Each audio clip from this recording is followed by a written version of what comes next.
I was born for his service. He filled me with purpose. Take your time while you worship him.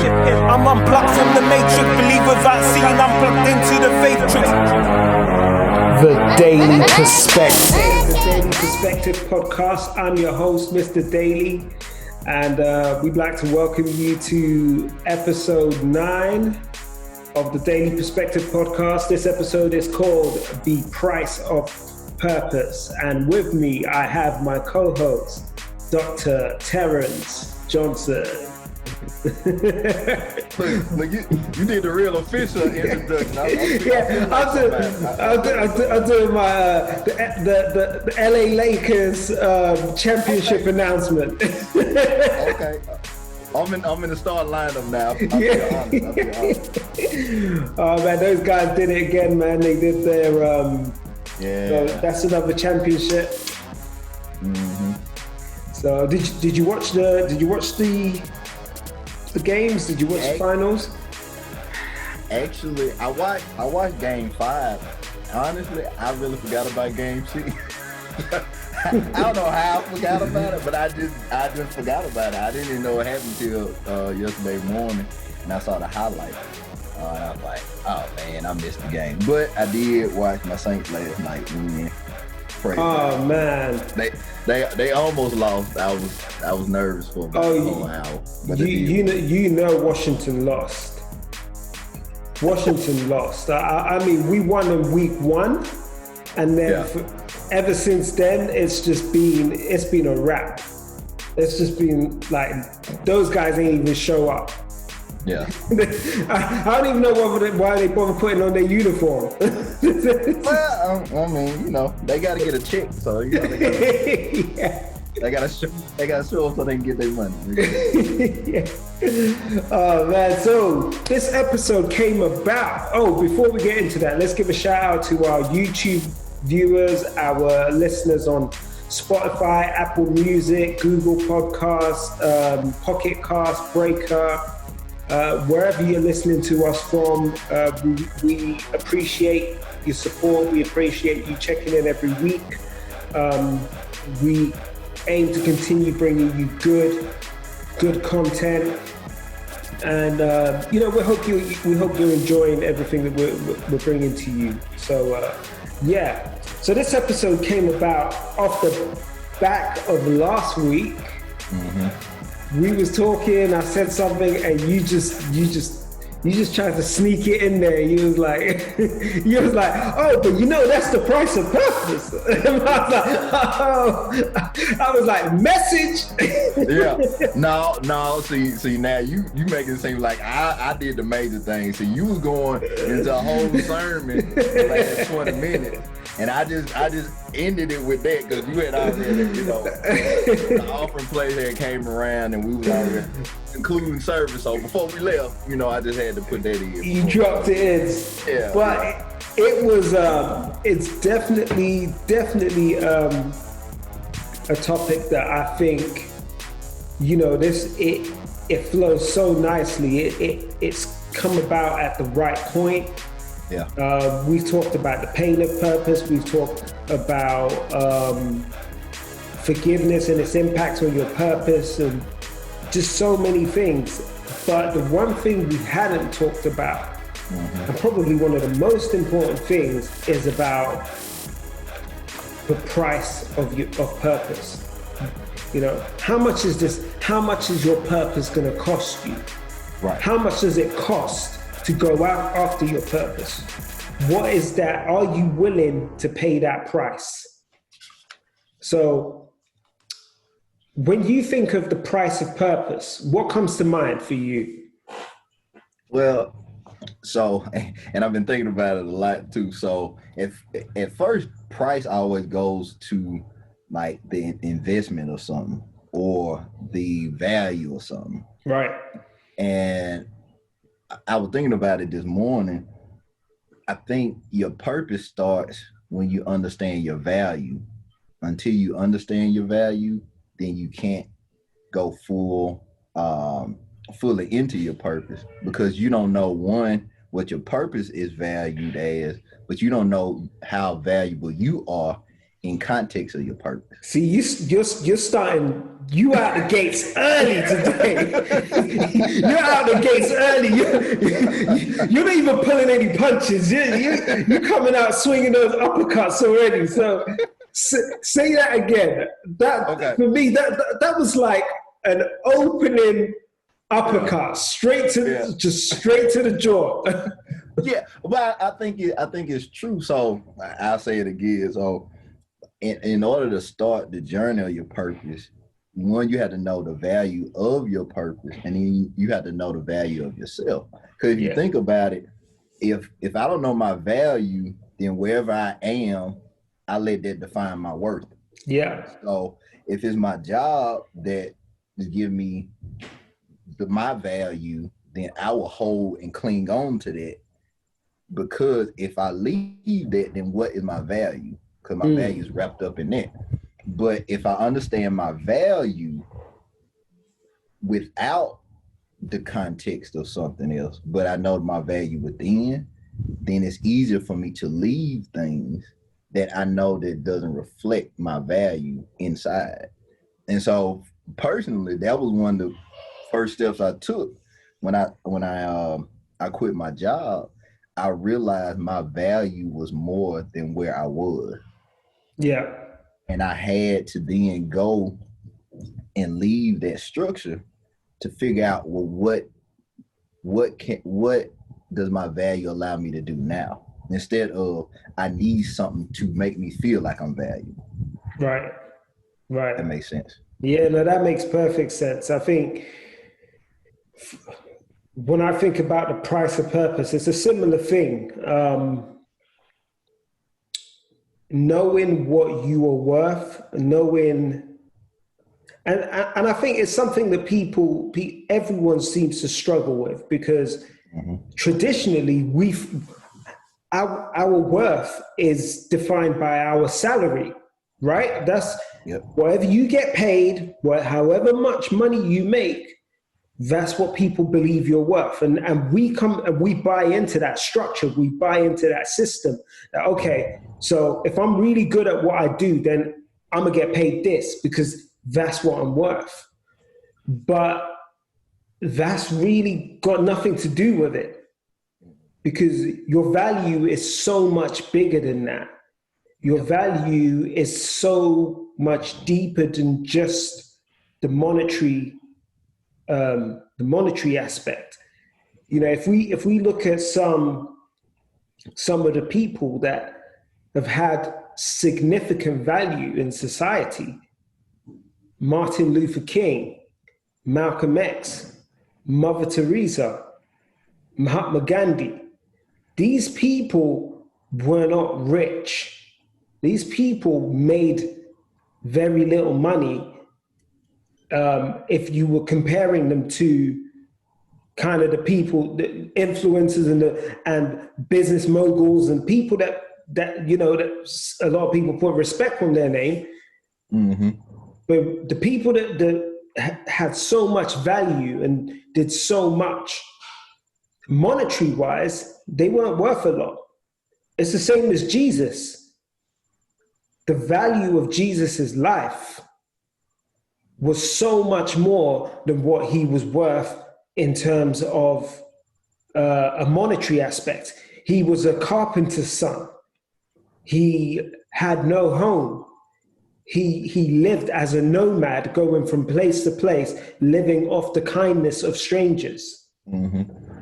So your value has nothing to do with what we've come to associate with value in the world. Your value is as you said, it's intrinsically linked to your purpose. The bigger your purpose, the bigger your value. The more God is invested in you. So, and I use that term because I know that's one of that is one of the aspects of price, of purpose. What are you willing to, so much has been invested in you, so what are you willing to invest in yourself? Okay. So, so I'm gonna connect some dots that you just said. It was a couple things and I'm gonna save something else because you just said something. I'm gonna save it to the end. All the people you were naming and you were saying as far as monetary wise, they weren't rich, but they did enrich a lot of lives. And I think that's the thing that gets forgotten about with purpose. We want to get connected to the thing that pays us, but it doesn't enrich others. Yeah. So then it's all for us and then not for anybody else. So I was watching earlier this morning, Mike Tyson. He got a podcast. So actually it was him and Evander Holyfield was on talking. And like I said, if you remember the know the history, you know the history. Mike Tyson was the one that bit Evander Holyfield's ear. But little did I know until I watched it, they knew each other way before then. They knew each other when they were like amateur boxers. So they had been knowing each other for years. Right. But the clip, the name of it was Ego versus Humility. And as they were talking, Evander Holyfield was talking about his mom and how his mom pretty much guided his life. And pretty much the thing that she instilled in him, he believed. And that was like the anchor for him. And so, and Mike Tyson was talking about it too. He was saying like, man, you always been so humble. And he was like, I was always ego driven. So it's like with the money and all that kind of stuff, it was just feeding. The more people would give me praise and stuff, they were just feeding me. Yeah. He's like, but you didn't need that. He was like, you didn't really do and allow that lifestyle to kind of overwhelm you. And he said something that his mama told him. And he said, for you to be, always save your money. Or if you have enough money to save, then you got enough money to bless other people. Right. And she was like, I always be a blessing to somebody else. So the money that you get, save that. So then you'll have more than enough. And because you got more than enough, then you're able to bless other people. And so not just in financial terms, but just like you were saying too, all them people you named, they operated from an overflow, but it was because they were saving things that they knew that was going to pay off in the end.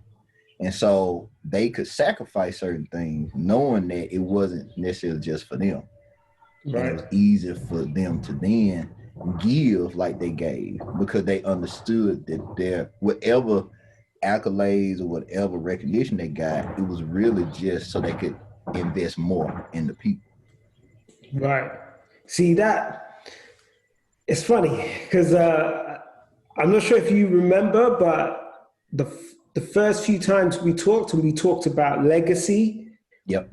And I said, for me, what I consider legacy to be is not, I don't look at, my legacy is not wrapped up around how much money I make, how much people scream my name in praise of me, but it's about how people will remember me for enriching the lives of others. It's not how much I gained for myself, but how much of myself I poured out to other people. So when you start to speak about enriching the lives of others, that is why those guys have legacy. And that is something that I've always modeled my life on, that my legacy, and I'd never really thought about it from their perspective, but I'd always believed that life is not about what you do for yourself. It's about what you leave behind for others, what you do for others. How much can you enrich the life of others? I'm not saying to forget about living your life because as we said, you can't be a people pleaser. Yep. But you can enrich the lives of others. And then when you talked about overflow and what Evander Holyfield was saying, again, it's strangely enough, it was something that I said to my wife when our lives started to change, and when we were in a season where we had quite a bit of income. And I said, it's important for us to remember that the excess income that we have, it's not just about us living a lavish life or buying a new car or flossing or doing whatever. There are people out there that can't feed themselves. How many homeless people can we feed? How many people that can't afford something can we help pay for something? What can we do with the extra that God has given us? How can we use that to help other people? Because the more we invest in others, the more God will invest in us. And again, I keep using that word because for me, the price is so heavily wrapped in how you invest. And I'm not going to say more than that right now, but it is so heavily wrapped in how you invest, whether it's time, money, whatever. How are you investing? So, like you were saying, and this is something that I've been reading more about, but it kind of just came to me this morning. And I can't remember if I talked about it before, but I know you know the show, like Secret Millionaire, and people that have money, they go around, and they kind of pose as just an everyday person. They get to know about things in the area, and then they give money to people. Yeah. But what you were just saying, it made me think about something. I had wrote it down this morning. What if what we're going through is a secret investment in other people's lives? Right. So the struggles and the hardships and things that we're going through is not for us. And so I was thinking, what if we are secret intercessors in people's lives, where what we go through is almost like we then can intervene for other people, sometimes directly, sometimes indirectly, but by the way we go through life. Yeah. Because sometimes the way people can witness us going through a situation, they might not know all the details, but they can see how we handle things, and that could be an answer for something that they have a question about. It's like, oh, okay, well, this is a way for me to do that, or I know this is going on with this person, but they don't let that hinder them, so I shouldn't allow my situation to hinder me. And so it reminded me when I was when I first started off teaching, I was a student and a teacher at the same time. So as I was adjunct teacher, I was still going to class. I was teaching class and going to class. Yeah. From week to week. So I was on both sides of it. And I remember I asked one of my students, they had an assignment, and they came up to me after class. They was like, Mr. Johnson, I was just frustrated. I was overwhelmed by everything I had going on. And I just thought about it. It's like, Mr. Johnson, he teaching us, and he in school, and he working full time, and I don't have a reason to complain. And like, you motivated me. I said, well, I'm glad the foolishness of my life motivated you to do better. But like you said, I was just going through it. You know what I'm saying? Yeah. But for them, and because I was upfront with it, I was always real transparent with my students about like just how the real world is and operates. And so I would let them know kind of where I was in my life. And I think for that honesty did something for them, but it also motivated them in ways that I didn't know. I was just trying to make it to the next day. I was like, Lord, you just let me wake up tomorrow and I can get up out the bed. I'm fine. Yeah. You just said something that it hadn't even crossed my mind until you said it. That one of the part of the price of purpose is transparency of this. God has an expectation in you that you will be transparent in what you are going through, in order for you to fulfill your purpose. Because there is, and again, we've had these conversations about how personally I like to live my life as an open book. And I know you're very much the same. Everything I go through, I believe I go through this because at some point I have to help someone else go through a situation.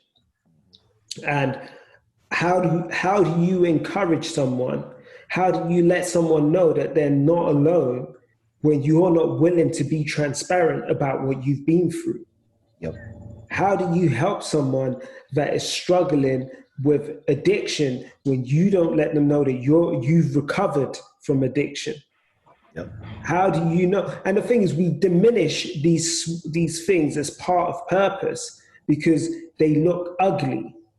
We diminish our battles and our victories and our testimony. We diminish our testimony because it doesn't, again, it's that whole thing. It doesn't fit the pretty picture. It doesn't fit what our worldly perception of success or what looks good should be. So we try and leave it out. But God requires that transparency in us. He requires that vulnerability in us, because part of the price that we have to pay to achieve our purpose is to put it all out there. You have to be willing to be open enough, to be vulnerable enough to have people say, oh, so you an addict? Or you're telling me this, but you were an addict, or you're telling me this and you went to jail, or you're telling me this and you were bankrupt, or you're telling me this and you were this, or whatever your story may be, because we all have a story. We all have a story, but are you transparent enough to share your story and let someone see the real you and connect with the real you so that you can really be what you were purposed to be? Yeah. So you went right into one of my next points. So, and I had wrote it down earlier last week, and it didn't click to me really until this morning. And now when you said that, it clicked again. So one of the verses I had was Ephesians 3rd chapter 13th verse. And it's really when, Paul was in jail. But one of the things he was saying was he didn't want his present situation to deter, the people he was writing to be down. So because he was in jail and he was bound, he didn't want them to feel sorry for him. He was trying to get them to understand that this is part of my purpose. And I got to let you know where I'm at. But even in this situation, I have, not only victory in it, but it's building me for what I have to do next. And so I think for a lot of us, we feel like we are in prison to something right now. Yeah. But that the time that we serving is not just for us, it's for us to write down what is going on with us in the process of it in order to prepare ourselves, but also give it to other people.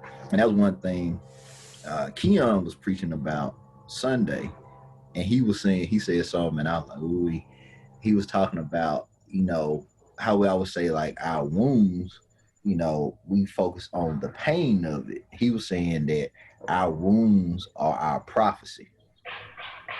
And they're prophetic because it's always to then point other people to God. Right. But one of the things he was saying, and I thought about it too when you were talking, most people, I'm gonna say it this way. We welcome people into our success, but we don't welcome people into our pain. And one thing I learned, I like to read, I like to watch watch movies and stuff.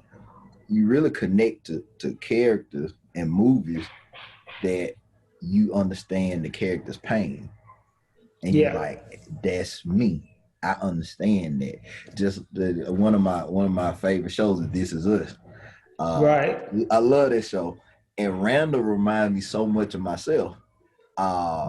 Even when he had like the panic attacks and all that kind of stuff, or trying to make sure everything's perfect and all that, and through all them challenges, I was like, there's somebody on TV that I feel like I connect to, because I know that struggle, I know that pain and that frustration of like, man, nobody really gets it but me. Right. And sometimes we are that for other people and we don't realize it, but even us telling our story and telling the bad parts of our lives, it heals other people. Even thinking back, we did I think it was last spring or something, we did a presentation to a group, like a men's group, and it's a homeless shelter in Jackson, and it's called a Gateway Rescue Mission. And so they have like a men's Bible study or whatever on I think it's Wednesday nights or something like that. And we talked about like the crossroads. That was kind of what we talked about, and distractions and all that kind of stuff. But one of the things that I led with was the story of me and my dad, and how we didn't have the best relationship, how I didn't want nothing to do with for a long period of my life because of this thing that had happened. And I told him about the story of when I was in college. I was going to Bible class, and our pastor was talking about the different types of love. And he was talking about agape love. And it was like, as he was talking, it was like God was saying, you need to call your dad, because it had been months since I had called him. I'm like, man, I ain't calling him, man. And he was like, on the way home, he just was like constant, because it took about 15-20 minutes for me to get back to my apartment. And I was like, man, I was like, God, look, if you want, but that's what I did. I probably said, Lord, if you want me to do this, you got to tell me what to say, because you know what I want to say. Yeah. And you know it ain't gonna be, it ain't gonna be Sunday morning. That's what I want to say. So you gonna have to do this if you want me to do this. And so I called him and I was like, hey, look, I just want you to listen. I don't want you to say nothing. I just want you to listen. Then when I'm done, you can talk, but I just want you to listen to me. And I just really went into a conversation about how I felt about stuff that went on, growing up, and how I felt about it. Just me, not attacking him, but I was just personalizing, saying, hey, this is how I felt about these things. And I got to the end, I said, okay, now you can talk. and he was like, I'm not going to say I agree with everything you said. He's like, but he's like, at this stage, he's like, I really recognize you as a man. You came to me as a man. You didn't, disrespect me. I didn't cuss. I didn't do none of that. But I just really showed how it felt to me. And I knew the guys in there, a lot of their issues were because of the father-son relationship. Yeah. And I know because I've counseled so many guys. But I didn't know when I was younger, that was payment for somebody else in the future. Because of all that pain and all that stuff that happened back then, I'm able to recognize that as soon as, because I counseled a lot of the guys. I counseled football players. I counseled like all them. So when they came in, I could see it. I already knew what the problem was. So when they walked in my office, and I was like, the first question I always like, what's your relationship with your dad? Like, how's your relationship with your dad? They're like, man, I ain't done that, man. I like, yeah. No, that's where it's at right there. That's the work right there. But that's the thing. So we go through those things, not for us and not for God trying to punish us. He got to take us through a process. So then it's people connected to that pain that we can now help heal. But if we didn't experience that, we couldn't then show people the way through it because we weren't recognized. So, but yeah. So Whew, you said a whole lot. You taking us all the way there. You brought us back, but you said something. So just how you finished that, and I love the fact that you were, again. This is why I said for us this transparency thing. It means so much to me because. Yeah. In the same way that you called your dad, I called my parents. Now, my dad is my best friend. Mm-hmm. I love my dad to bits. I talk to my dad all the time. Mm-hmm. We chop it up about just any and everything, random stuff. I just love to hear his voice. And it's taken me a very long time to get to a point where, whenever the moment comes, I always give my dad his flowers. I tell him how proud I am of him, of how he raised me, the example that he gave me, just all sorts of things. I tell him how much I love him, because I think that's something that be from an African culture, it's not something that men commonly did with their sons or with their fathers. And I guaranteed that in my generation, I was going to be the one that was going to break the cycle. Because everyone, and funny enough, I had this conversation with my wife as well yesterday, that, people always, I said to her that even in our marriage, I haven't been my authentic self. Because growing up, I was super affectionate. Affectionate with my mom, my siblings, my dad. I was always, it was just love. I love to express love. Mm-hmm. But it was, again, within our culture, it was looked upon as though I was weird. Like, as a boy, why the hell are you so touchy-feely? Why are you so touchy-feely? Why do you keep wanting to tell people you love them? Why do you keep wanting to? So I immediately, as I got older, because people kept saying this to me, I withdrew. I put walls up. So when I got into, so I said to my wife that, I've never really been the full version of myself with you because I didn't want you to feel as though I was smothering you. But that's not because that's how she made me feel. That was because of how I had started to view myself. I started to view myself as this smothering personality. Because I started to accept what other people were saying. But going back, so me and my dad growing up, I was mad at my parents for a long time because I felt as though my older brother got a whole heap of attention. My younger sister got a whole load of attention. And I was the kid in the middle that everyone forgot about. So I did a lot of stuff myself. I had to learn to rely on myself. Then to top it off, I always felt like no matter what I did, it was never good enough. Yep. Because there was always this, not so from my dad. My dad always pushed me to be the best that I could be.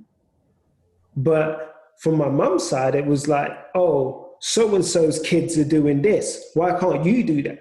So-and-so's kids are doing that. Why can't you do that? Your cousins are doing this. Your brother is doing this.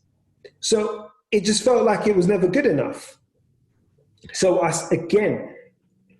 started to build resentment towards, I had this resentment building up because I felt, well, no matter what, I'm not good enough.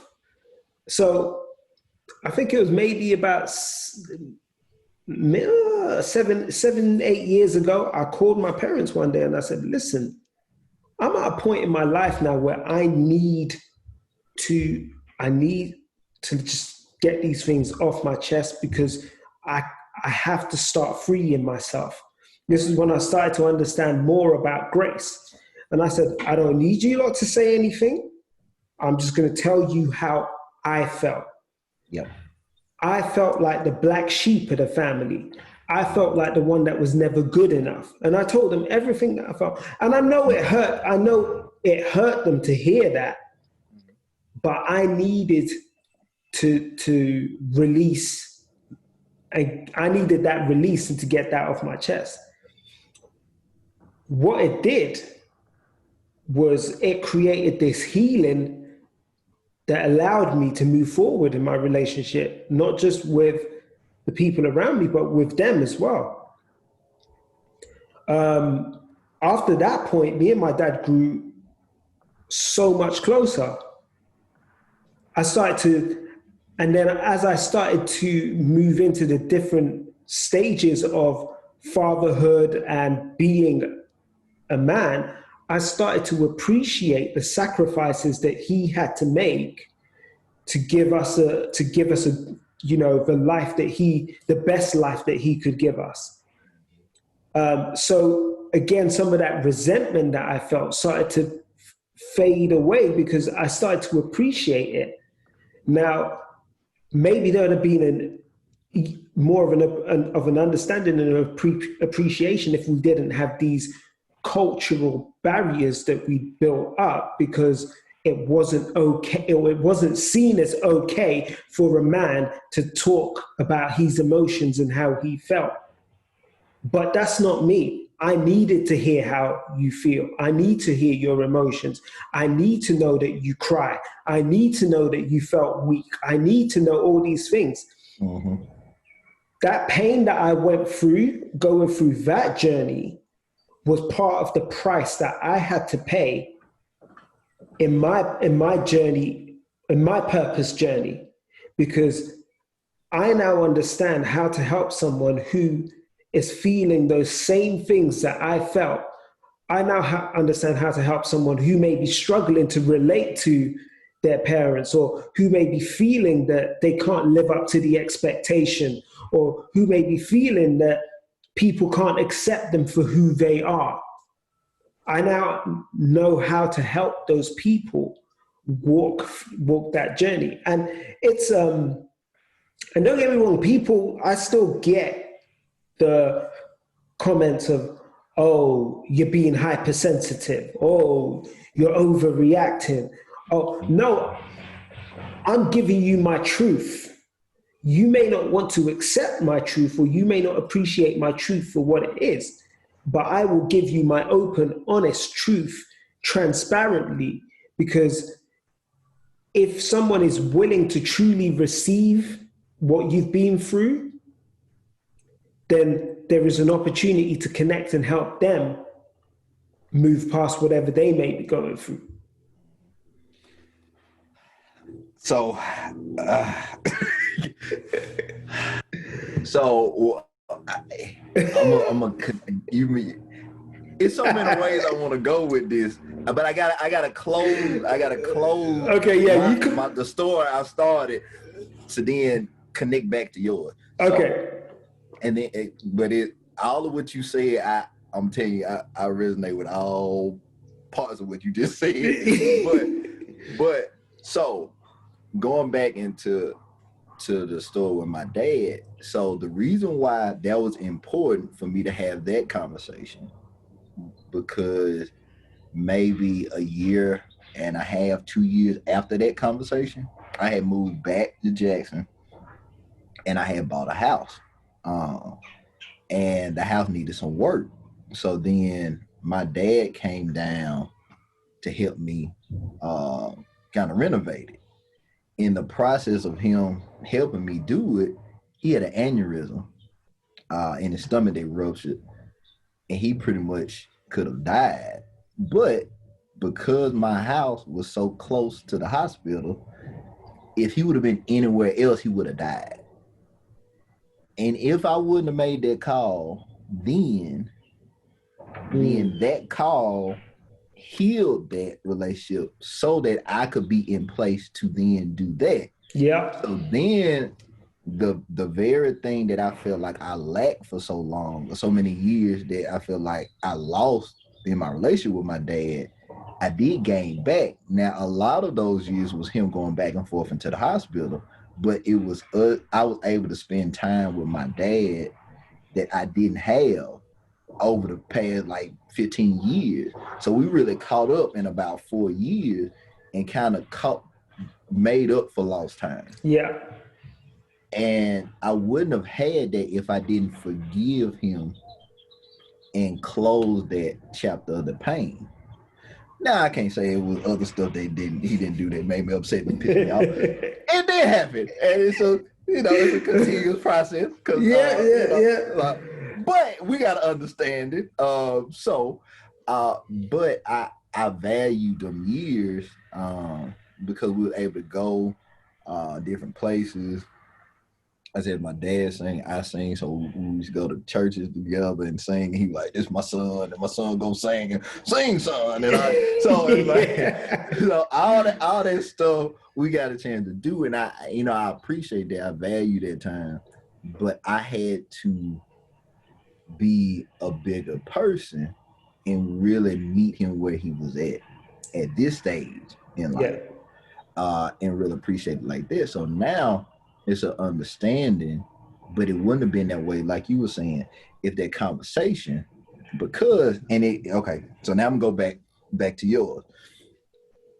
So one of the things you were talking about, and I felt that way the same too, but I believe it has a lot to do with the introversion too. Right. As introverts, we feel differently than other people. So our feelings are deep internally, but it's harder for us to express those externally all the way. Because we feel so deep, we sometimes feel we overwhelm people. Yeah. So like we had to balance out, like, okay, how much? Yeah, exactly. what level? But I believe too that's part of the price. I believe you have a real great purpose and calling. You have a certain type of displacement in your life where you feel like you don't fit. Everywhere you are, it's like, I don't fit in. I don't feel like I fit in my family. Like, don't nobody get me. Like, I wish somebody would just get me. And I think it's those same people that gravitate toward us. Because, and I'm pretty sure you the same way. People like, you know him? Or you know her? Like, how you know them? But they seem so different than you. And they're like, I get them. I get them. We on the same path. I understand. And then too, the other thing is the isolation. And I think that's another price for purpose, because I believe you have to have a certain time with yourself to then be able to visualize and able to conceptualize what the purpose will be. And if you're a person that's always conditioned to be around a lot of people, it's harder for you to break away. Yeah. To hear what you need to hear your own thoughts or whatever like that. And so that can be, and this is something, so I'm going to say it now. So part of that investment and what God wants to do in us, sometimes he takes us away from people because they will cause us to lose our investment. Yeah. So all the things that we've been sacrificing for and we've been building towards, that's a little spider. Just kind of making a web. But so the thing that we've been building, it may have taken us 15, 20 years to build it, but it only takes one person to tear it all down. Real talk. And so I think he has to shelter us from people and things. And that's why I always feel like we alone all the time. Like even if we with people, it's easy to feel alone because they don't understand where you going or what you see. Yeah. Like you see, so like, man, I'm smiling because yeah, I'm talking you're talking to my soul right now. I'm talking to you. I'm talking your language. You're talking to my soul right now. Yeah. So that's why it's so frustrating because, like, man, if y'all could see what I see, if y'all would just listen, if people would just listen, I'm telling you, it's gonna be great. But you just think about the people in the Bible. You think about Noah. You think about all these people that God gave a vision, and nobody else saw it but them. And then how they isolated them, and how they felt displaced, and how they got, the next piece of it is the hold on, I wrote it down. Sacrifice. No, not sacrifice. Oh, it's no sacrifice? Sacrifice is one, but that's not the word I was looking for. Let me look them up. Persecution. Right. So that's where the persecution comes in. No, you keep telling us about it's gonna rain, and you've been saying this like 10, 20 years. Like it ain't. You've been saying this for a minute. it ain't rain yet. Look, Noah, you got something going on, man. That man, he ain't right in the head. He keeps talking about the rain. And then the crazy part of it was the thing he was describing had never happened yet. So it had never rained yet. Yeah. So he preparing for something that has never happened yet. And he got to engage people to then do or buy into that vision. And that's where a lot of us are, where it's like, man, how do I get people to buy into something that is not fully formed or is totally different than what other people think? And it's that frustration of you tell somebody like, that's cool. Or you tell somebody like, oh, look at you with your little business, your little book, your little, people put little in front of something. Yeah. Oh yeah, y'all doing a little thing, okay. Yeah. And it's like, man, you don't even understand it. But that's part of the price because you have to be committed to it so fervently. And I don't use that word, but I think that is the word. You have to be so fervently connected to it that in spite of your situation, in spite of what other people say, you will move forward, even if you don't even know what you're moving forward into. Yeah. So I'm gonna let you go. I know you. I'm fixing to preach. I know. I'm gonna let you go. I told you. I did prime you up. I'll prime you up so you can go. Go ahead. Oh man. So for me, and I've been saving this, but I think it's the right time to talk about it now. But to understand the price of your purpose, you have to understand the prize of your purpose. And what you've been talking about, for me, because we can see. So the reason I started to smile, you said something that resonated so much with me. It made me remember moments where I was stood in a room full of people, but I never felt so alone. Because everyone there just didn't understand what I had in my heart. They didn't understand the vision that I had.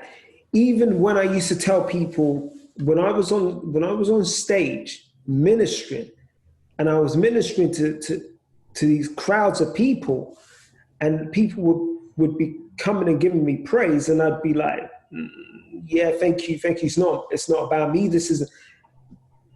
I couldn't receive the praise because that wasn't the vision that God had given me.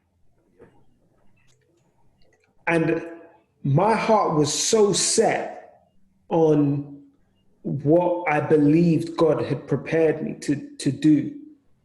I've known that I was going to teach. I didn't know which way I was going to teach, but I'd known that I was going to teach from the time I was about 16 years old. I already knew what my calling was.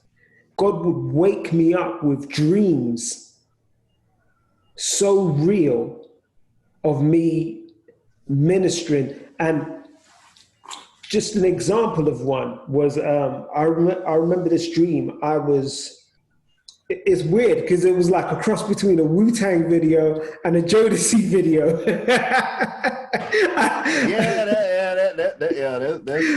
I had on this the AV. I had the Avarex on. I had my talking about the bubble coat. The bubble coat. I had my Timbs on, and we were near this river. We were kind of in this pose, kind of like the Jodeci pose on the rocks. Yeah. You had some thug R&B going on. But I was there with my Bible, and I woke up, and the message God was giving me at that time was like, I've called you to teach to the ones that no one else wants to teach to. Right. I've called you to teach in an unconventional way, because I'm going to use you and put you through unconventional things. So from a young age, I was already starting to understand where I was going. I could see the prize. I couldn't see the path. I couldn't see the journey, but I could see the prize. I could see what God had called me to. And it kind of made me remember, it took me to Abraham. And I went back to Hebrews 11. Yeah. Because I was thinking, and I just remembered where you took us to Hebrews 11, and just that story of faith. And that's what it is. There is so much. The reason why I'm able to pay the price of my purpose right now is because I have so much faith in the God that made the promise of the prize of my purpose. And the prize is not about what I will get out of it, because there is a possibility that I may not even live to see the prize come into fruition. Yep.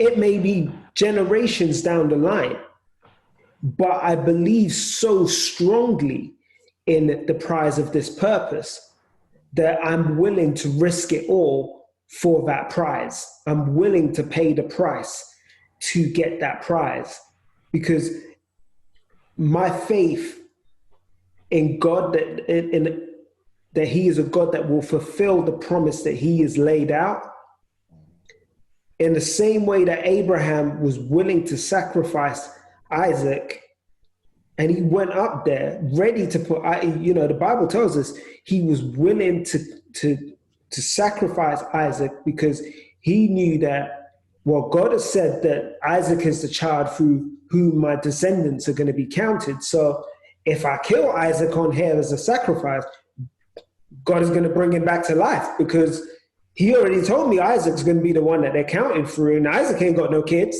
So, hey, it means Isaac ain't going nowhere. So I'm willing to do whatever God has told me to do, because I know that it's still going to work out, because he's a God who fulfills these promises. And it's the same thing. My road, my journey has been filled with so much pain. Yep. I'd never, ever, ever in my wildest dreams thought that I would be someone that will sit here and openly admit to the fact that I've suffered from anxiety and panic attacks. Yep. I've suffered from a damage to my mental well-being. That's something that people don't admit in our community. That's something that Black men are not allowed to, or we believe Black men are not allowed to experience. We don't do that. That's white people problems. Black people don't suffer from mental health issues. Black people don't suffer from mental trauma. Yep. No, you're soft. You're soft. What do you mean you can't deal with this, with all of this? You're being soft. No. Trauma is no respecter of man's status, whatever it is. Trauma is trauma. And I never thought that I would be someone that would be sitting here saying, no, I got to a point because, and this is the key, this is key to it. Mm-hmm. My trauma came because I was living outside of my purpose. My trauma came because I was chasing something that I wasn't supposed to be. My trauma was a result of me being disconnected from the God who had fashioned my purpose and fashioned my path. My trauma was a result of me taking a road that I wasn't supposed to take. So I orchestrated my own trauma, but God allowed my trauma because God had already seen that I was going to veer and take that path. So he had woven my trauma into my purpose so that I could use my trauma to fulfill my purpose. So look, you. So when I got on Bible Gateway this morning, the verse of the day was Jeremiah 29:11. For I know the plans I have for you. And sometimes that is the most difficult verse to accept. We know it. All of us know it by heart. We quote it and all that kind of stuff. But when you look at your situation and then you look at the vision and you see the big gap, it's like, God, you showing me this, but this is what I'm seeing every day. This is my reality. Yeah. So how this in the plan? Like that's what I want to know. Like how is this the plan? But what I was thinking about earlier this morning, when it says you count up the cost, but I don't just count up the cost, but it's like, what do you have to do to be a follower of God? Kind of when the disciples asking, you take up your cross and pretty much leave. You have to sacrifice everything that you thought that you had, or whatever, and follow him. And so when you're talking about sacrifice, another sacrifice that's the price of purpose is the daily death of your own desires and wants. Right. And to then accept what God has every day. Right, yeah. That is the day-to-day practice of it. And one thing you said too earlier, and I really resonated with that, as far as people telling you who you are, and then you start to believe that then informs, like you were talking about the trauma too. So people start telling you things about yourself that you then take as truth, that then moves you from your purpose, because God equipped you with everything you need for your purpose, but people around you will get you deterred because they can't understand it. And if you don't have any acknowledgement or identification of your purpose, you will then be informed by people, because people will inform you of what's around you. God sees it from a top-down perspective. So he can see the beginning and the end of it. So he was like, what you focused on right now is one point in this bigger scheme of things. You can't see that because you don't have the vantage point I have. Yeah. Everybody else that's around you can only see what you see. Well, they don't even really see what you see. They just see what they want to see. And they give you their viewpoint.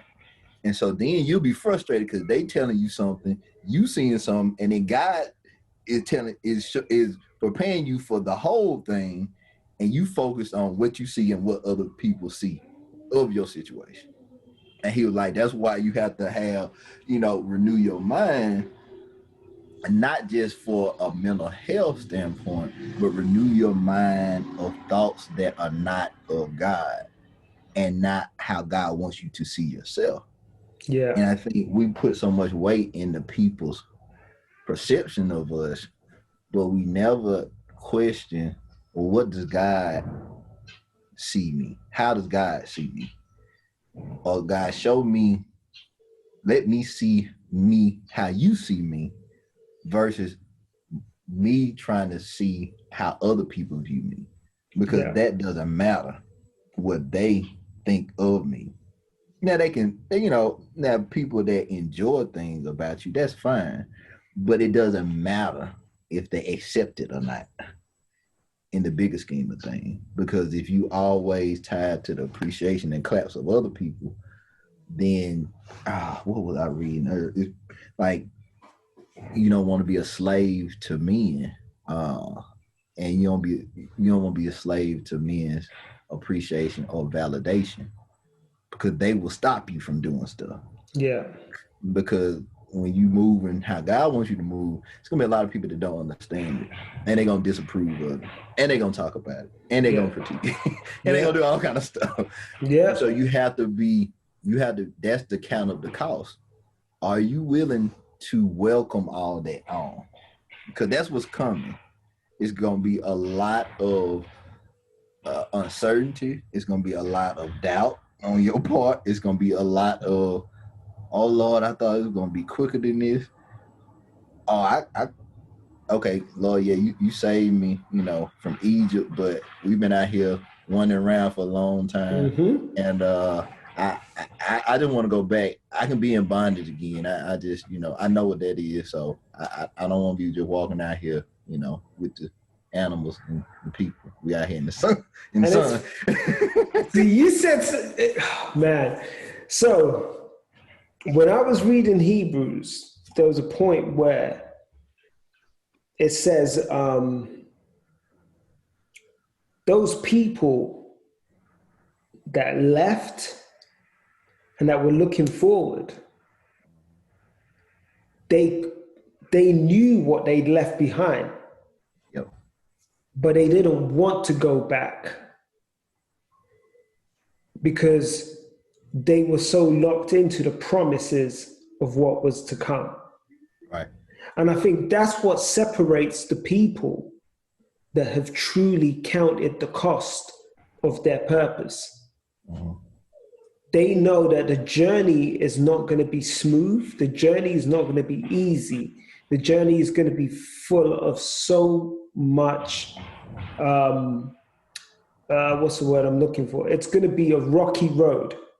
Mm-hmm. But the promise of what is ahead is way better than the comfort of that's it. It's the comfort. It may not be physical comfort, but it's that what you've left behind. It's the familiarity of what you've left behind, of what what is behind you. Yep. Most people that miss their purpose, most people that fail to truly walk into their purpose can't let go of what is familiar. They become too afraid to separate from that familiar thing, even when it's painful, even when it is toxic, even when it is crushing and killing them. They are not willing to go through the pain to get to what will enrich them and give them life. Mm-hmm. So they go back to what is familiar and die a slow death. Yep. And it's weird because just this constant decision to keep walking into my purpose has meant that over the last few months, it feels like God has just opened emotional floodgates in my life. I find myself extremely sensitive to the pain of others, not because it wasn't there before, but because I'd conditioned myself to push it down. I'd conditioned myself to accept the things that we see in the world, but because we share the same personality traits, so you know exactly what I'm talking about. Yeah. Just a conversation about injustice almost brings me to tears now, because there is a part of me that in the inner parts of me, what God has put in me to see happen in terms of sharing grace and love and bringing people together through grace and love. It hurts me to see so much pain in the world. It hurts me to hear about so many young children committing suicide because of social media. It hurts me to hear about police brutality. It hurts me to hear about just random acts of violence and murder and all of these things, because I know that it's just separation from purpose and separation from God. But it takes us being willing to step into our purpose, to truly embrace who we were created to be. And sometimes, as you said, embracing that in spite of what people, of how people persecute you, how isolated you feel, how displaced you feel, how persecuted you feel, in embracing who you are, who you were created to be, whatever that looks like, and running towards your purpose is what is going to help us push past this massive evil that we see today. Yeah. While you were talking, and I've had to, it was just so funny when you were saying it. Not funny as humorous, but just ironic. The last, I wouldn't even say the last couple months, it's almost been like the whole year. It's just been a heightened sense of feeling everything. Yeah. And not, like you were saying before, a lot of it it's not necessarily your own pain, but the pain of others that kind of impacts you, kind of just comes in waves. Yeah. And you don't even know where it's coming from, where it came from. You're like, why I feel so heavy all the time? Why I feel, down and sad. And it's not like I'm depressed about my own stuff. It's like it's just like it overwhelms you at times. Yeah. But one thing that I was thinking about too as you were talking is what you were describing is the process of your heart being opened again. And I think for people that feel a lot of times we are then conditioned to shut that off.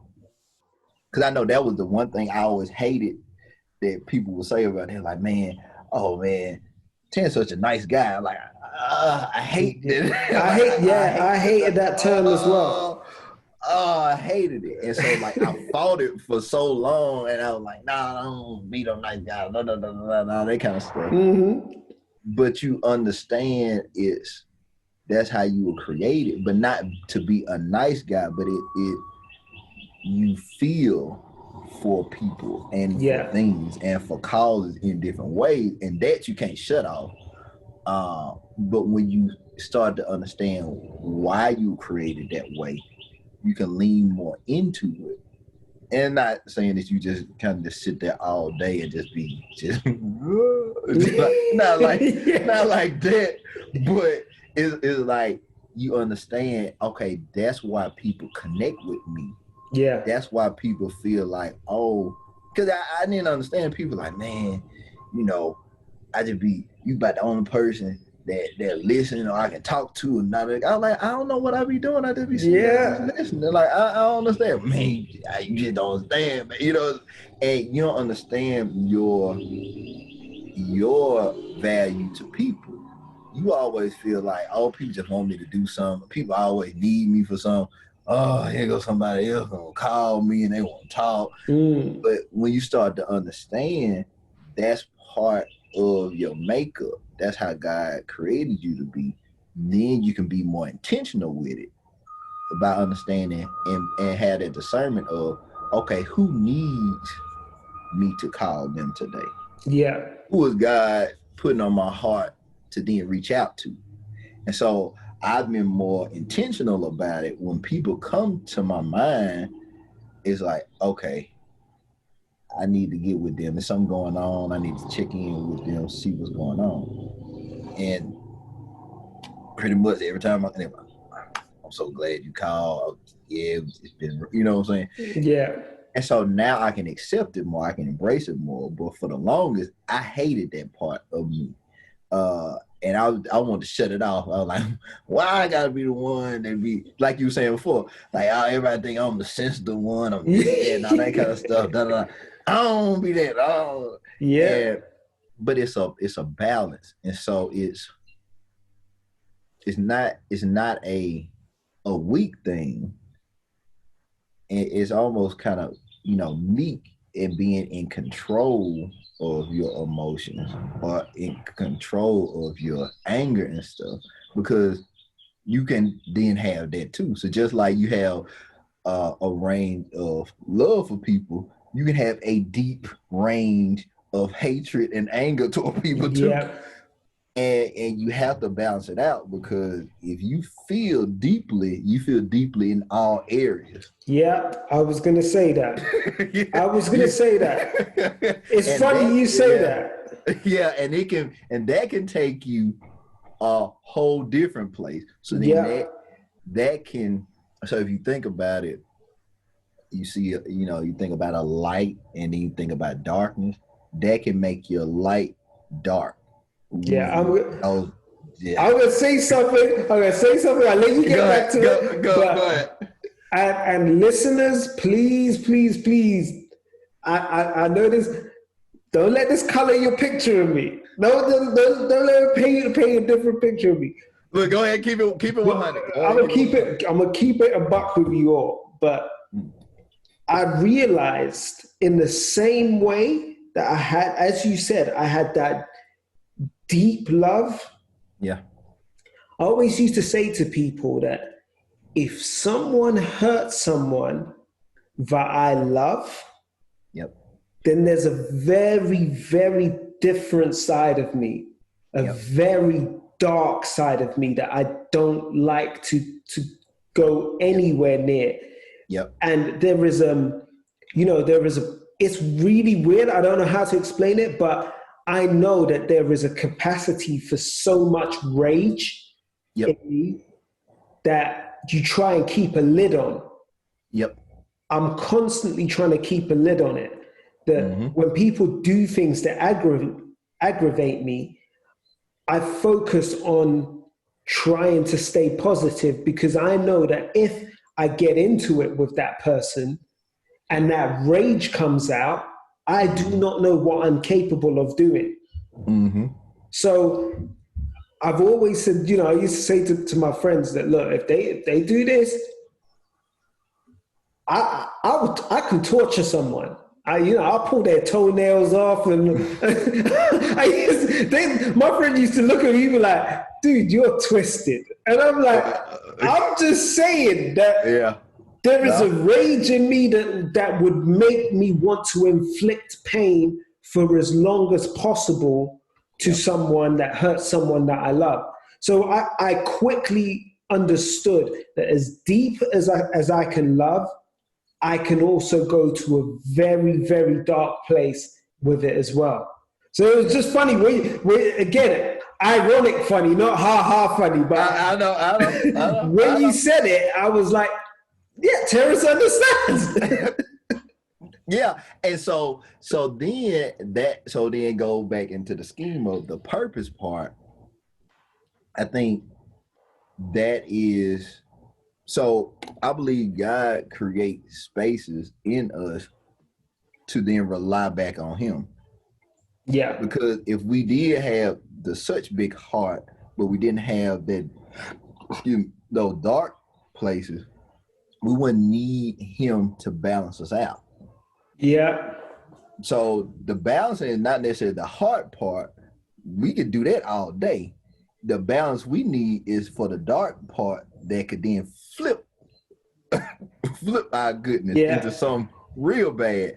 And that's what people don't understand. And so that just like people always tell me, like, man, we'll never see you mad. I said, you don't want me to. Exactly. You don't want me to be mad. I don't enjoy being mad, because when I go there, it exhausts me. I know. I'm talking your language. You just want to sleep afterwards. Just sleep for days. Yep. Because it's that. So like you were saying earlier, it's that suppression of all them emotions. Yeah. So I had to learn how to then do that in healthy ways so I could process it. Or if I did have something that was bothering me, I do something positive to deal with it. So just like you were talking about before, like, college drinking and stuff, I do that all day. But that was a way of numbing some of that. Yeah.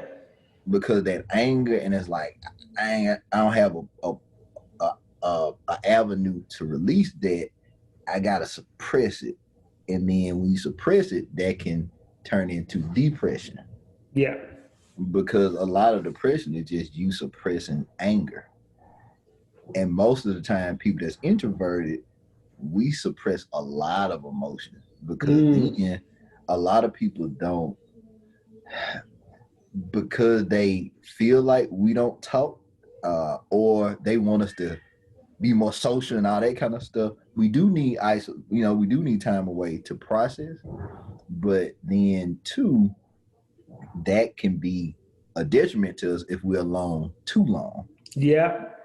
Because then we'll overanalyze everything. And so it's like, it's always a balance. It's like we gotta keep doing this and then trying to get back to balance, because any way left or right will throw us. Yeah. And so it's a constant battle to do that.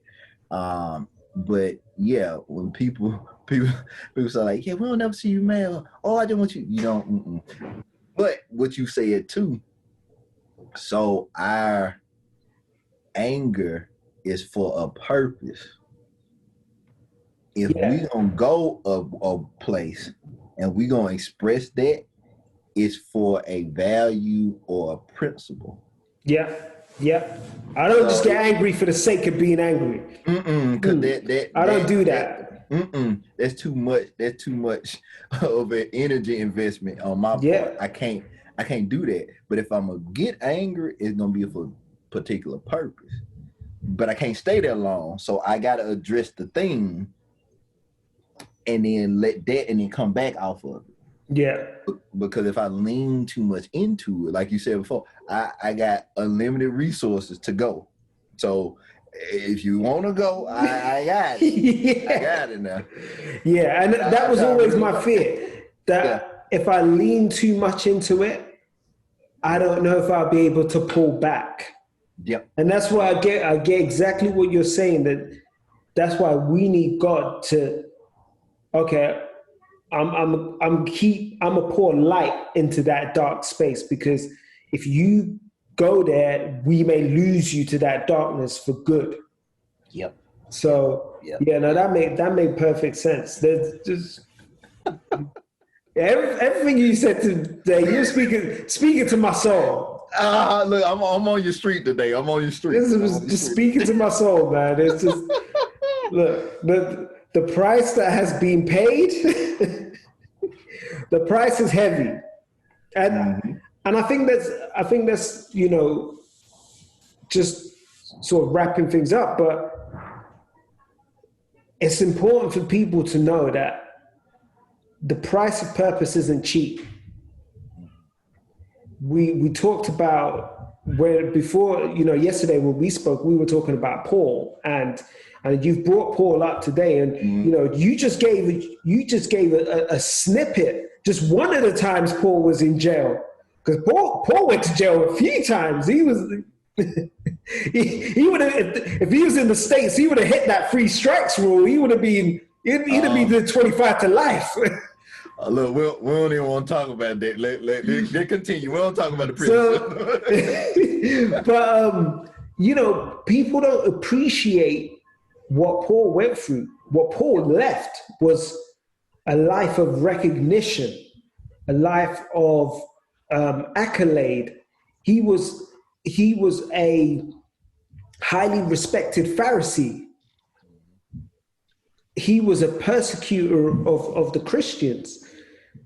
And then all of a sudden, he went to being a man that was blinded, regained his vision, and gave up everything that he'd ever known or ever had, and became a nomad, traveling, sharing the gospel of Christ. And again, just like Jesus, relying on the good graces of other people. This is a guy that had it all. He went to being a guy that had nothing, but in his nothingness, he had everything because he recognized the price and the prize of his purpose. So again, appreciate that the price is not cheap, but this is not something that you want to be cheap, because it is something of significant value. The reason it is not cheap is because you are not cheap. Yep. You are valuable. You are worth a lot. God has invested so much in you. So the cost to you is not going to be cheap. You know, your life is worth so much more. And that's the, you know, that's it. Yeah. Black, that's it. It's a wrap. Yeah. So I'm gonna say this, and that'll be my last thing I say. All right. Close.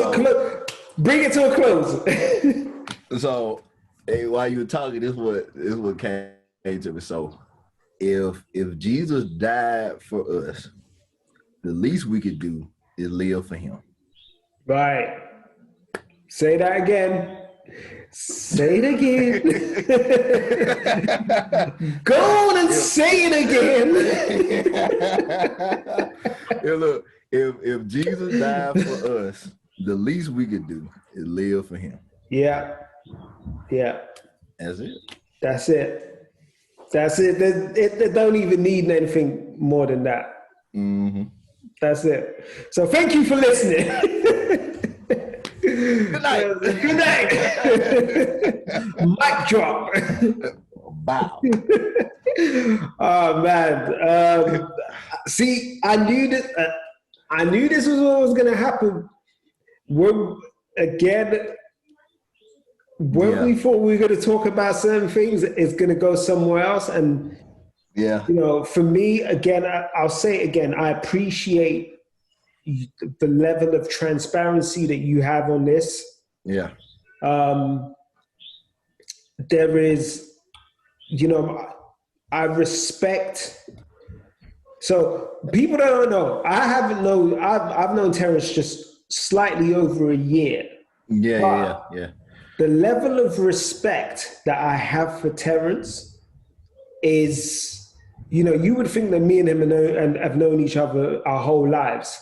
Yeah. There are very few people that come into my life, and again, I've become very guarded with friendship. And Terrence and Kendrick and the guys did a live on friendship yesterday, and they broke it down. But I have become, because of past experiences, I have become guarded with who I consider friends. Yep. I consider Terrence a friend. Yeah. And when you understand what friendship means, you know, for me, friendship is a layer beyond, and I know some of my family might get mad at this, but to me, friendship is more than blood, because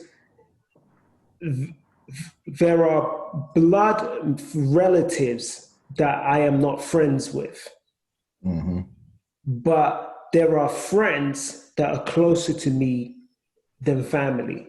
And I consider Terrence a friend.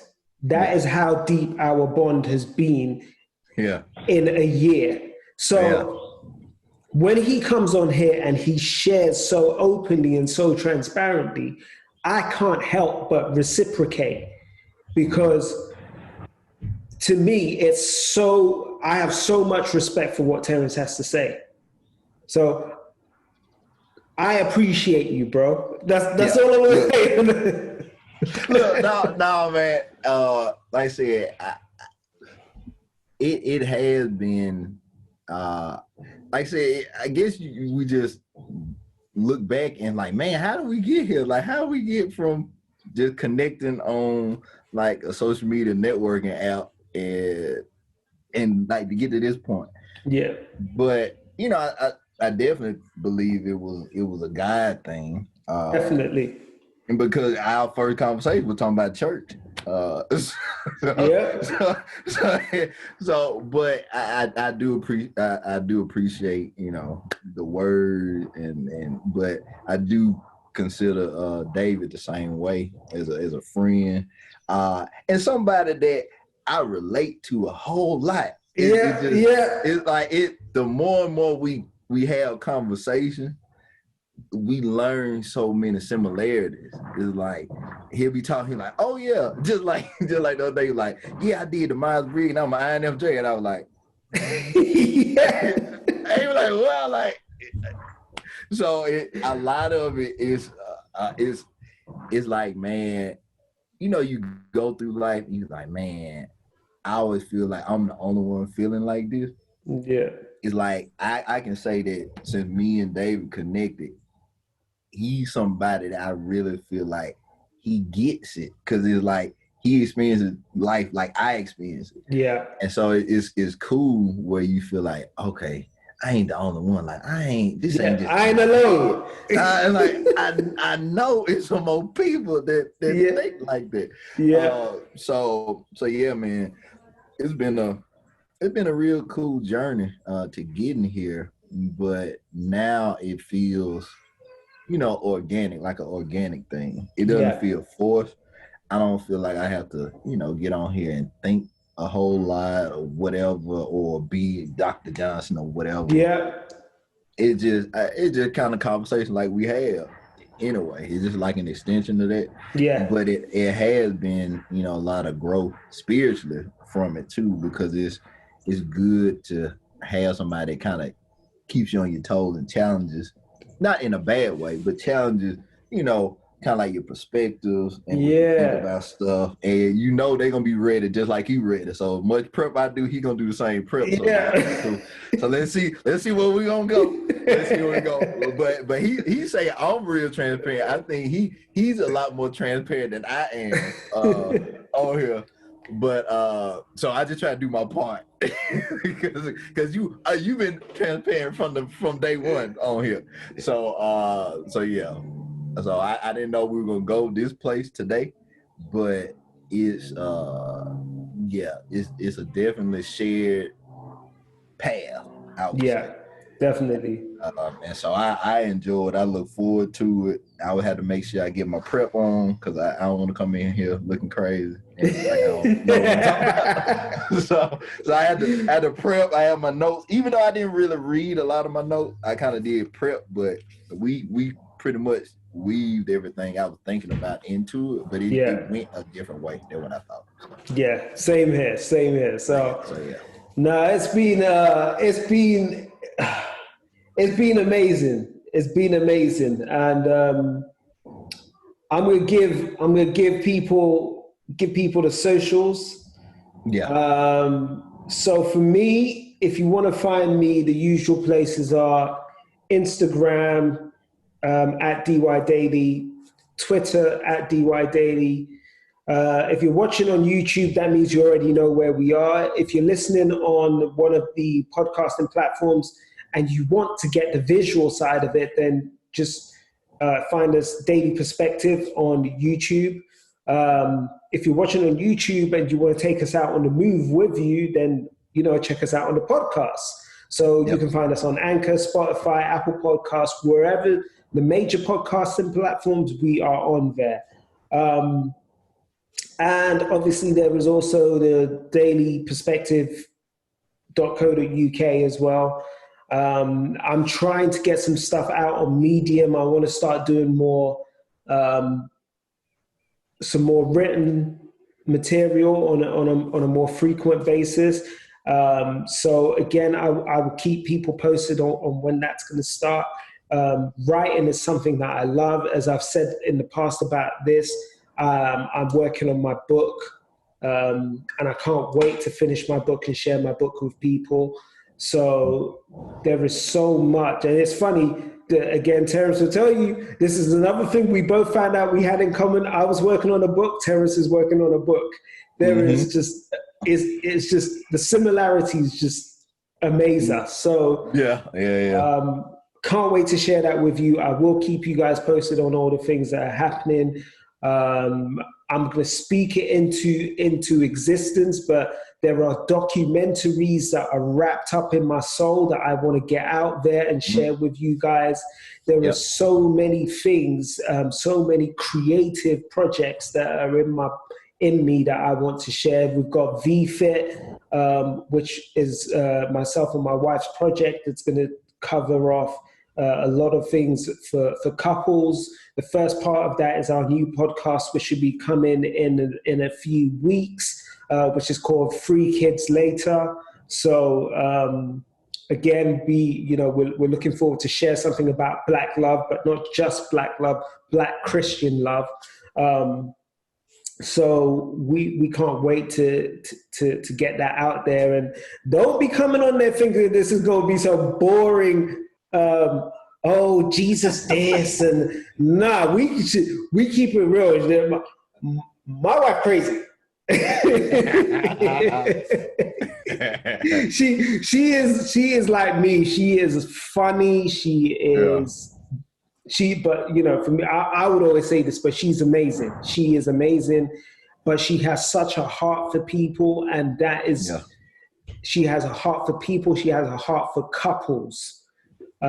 She has a heart to see relationships thrive, and it hurts her just the same way it hurts me when we see couples go through pain and breakups and things like that. So a lot of people always ask us, how do you guys get through this, and how did you survive this? So that's where 3 Kids Later came from. That's what it was born from. But the same way she says I like to overshare, so that's probably what you'll get from me on the podcast, the oversharing. But we have been through so many different things in life, and had to overcome so many challenges that we couldn't help but share what God has put in us to give and help other people. But we do it. We're about real life. It's not about over spiritualizing marriage or over spiritualizing any aspect of relationships. It's about giving you relationships as they happen, real life, the real challenges, but giving you a Christian lens as well to understand how to truly do biblical marriage in this modern time. And again, that's what my book is about. It's about biblical marriage, but from a man's perspective. So that's all that's the stuff that's coming in the future. I'm gonna shift over to Terrence. Let Terrence tell you about what our progress has got coming up. Y'all, David got a lot of stuff coming, and it's like I said, I believe that the stuff that him and his wife are doing is gonna bless a lot of people, bless a lot of couples, and it's good to see young black couples doing ministry together, and also preparing other people for things, health wise and relationship wise and everything else. Yeah, so I think that's a blessing, and it's gonna be a lot of fruit that's gonna be from that. So I'm looking forward to that.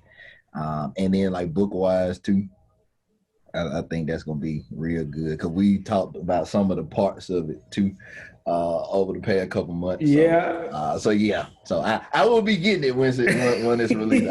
I'll be getting it. So for me and our progress, we are in the finalizing stages of preparing for our. We're not calling them classes; it's our life labs. So this is where people can come in and learn more about how to have a more effective and purposeful life in our different growth paths. So we are preparing at least probably 2 to 3 that we will run for about 5 weeks before the end of the year as pilots, and then January of 2021 will be the full launch. And so we're going to do more of a full media, social media, virtual. It won't be a grand opening, but it'll be a virtual open house of all the things that we're providing. Like I said, I am working. I'm going through the different stages of my book. So I sent David an overview of mine a couple weeks ago. And so mine is the Dream Journey. It will be a series of mini books on the path to your purpose. And what it looks like was how do you experience it, but doing it in what I'm calling it a multi-sensory experience. So it won't be something that you just read. It'll be things that you watch. It'll be things that you listen to. It'll be activities that you actually do in real time and things that you can write as far as processing and planning on what your steps are. So it is the thing that I know I was created to do. It has been heavy on me for years, for many years. And I believe that was the thing I had to leave my job for. Is to really focus on that. So it is something that I'm really taking seriously. That's why I didn't rush it. I could have rushed something out a couple of years ago, but it just didn't feel right. But this feels right now. And so I believe it's going to be a blessing to a lot of people. And that's what I'm focused on. Because if this resonates how it's supposed to, I would make my contribution in the dreams of so many other people. And that's what I'm focused on. That's what I want the book to be, is to be the foundation for the first steps in people's dream. And so if that's my role in it, that's my part I want to play. So like same as David, I am thinking about some things on Medium too. I was supposed to write some stuff a couple months ago. I got some stuff in various drafts, so I actually got a couple of things that I'm not gonna say I should have put up. It just I've been working on them, and the time will be right for me to release them. So I'm not gonna be hard on myself like that. But the Medium is something that I will be releasing some articles on too, and more than likely I will be starting my own podcast. I think we're just gonna hold it until the beginning of next year, but I'm working on that now, and we are finalizing the intern now, and then we should have some apprentices coming before the end of the month. So our progress is expanding. Which I'm happy about. Round of applause. Because I've been praying for interns and stuff for about a year. I've been praying for a long time. So we are getting those in place, and we really gonna mentor the people that's coming aboard too. So we really gonna sow into them too as far as their purpose and their next steps in their career. So we just anything we can do to kind of help people steer them toward what they really want to do, and anything that we have experience-wise, knowledge-wise, that we can give to other people, that really makes us happy. Like, we really do love mentoring people. Sometimes we can get too excited. I think me and Kendrick working with somebody now. He's probably gonna be a graduate assistant in the spring, and me and Kendrick had a talk with him. And we were just going back and forth, like, and I was like, man, Kendrick, we gotta stop talking because we overwhelmed. We got too excited. We got too excited. We get excited about pouring into people. So we should have a graduate assistant in the spring too. So it's it's coming together. It's a process. It's just being patient. But you know, it's all going to come together like it needs to. So So the rest of the year is just prep, pilot testing some things, getting the team expanded, and then preparing for a full launch in January. And so we have a lot of things in store for January. And and you can connect with us Facebook Live every Monday and Thursday at 12 noon Central Standard Time. If you're not a part of our Take the Journey group, you can get a part of that. You want to reach us, email info@iprogresscc.com. Our website is www.iprogress.cc, and it will be updated soon. So if you go in there now, what you see now and what you will see in maybe a week or so will be a little different. So go to the website like beginning of next year, and it should be. I mean, beginning of next month, and it should be all together. It'll be popping. Yeah. Dope. So there was one thing, and I figured I might save it for next week. Okay. But I was. Oh, okay. I know what you. You're gonna say though. Okay. I was gonna say, so because you did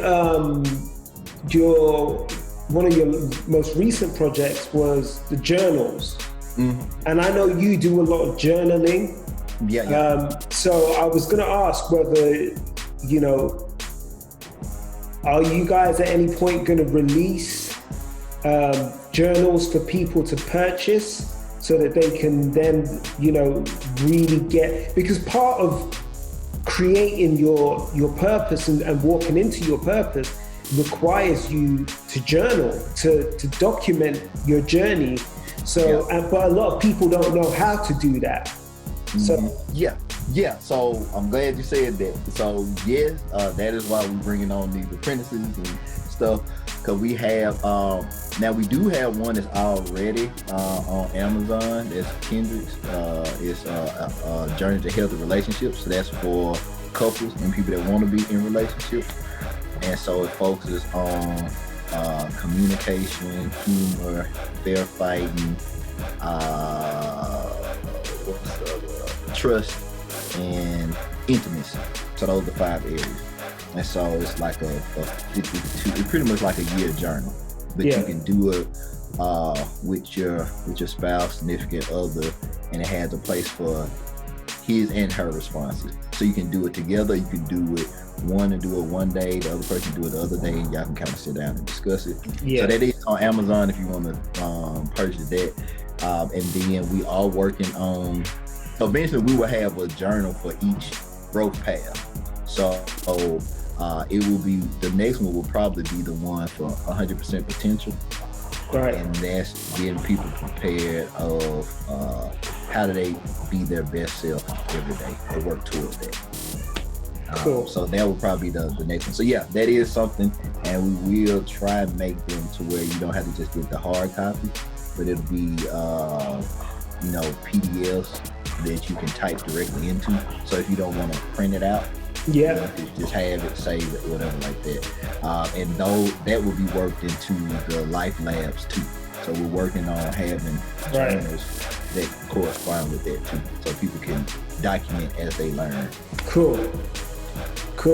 That sounds good. So let's wrap this up as we normally do. And we're going to remind you that Christianity is a personal walk and relationship between you and God. You are not, will not, and never will be perfect, but that's okay.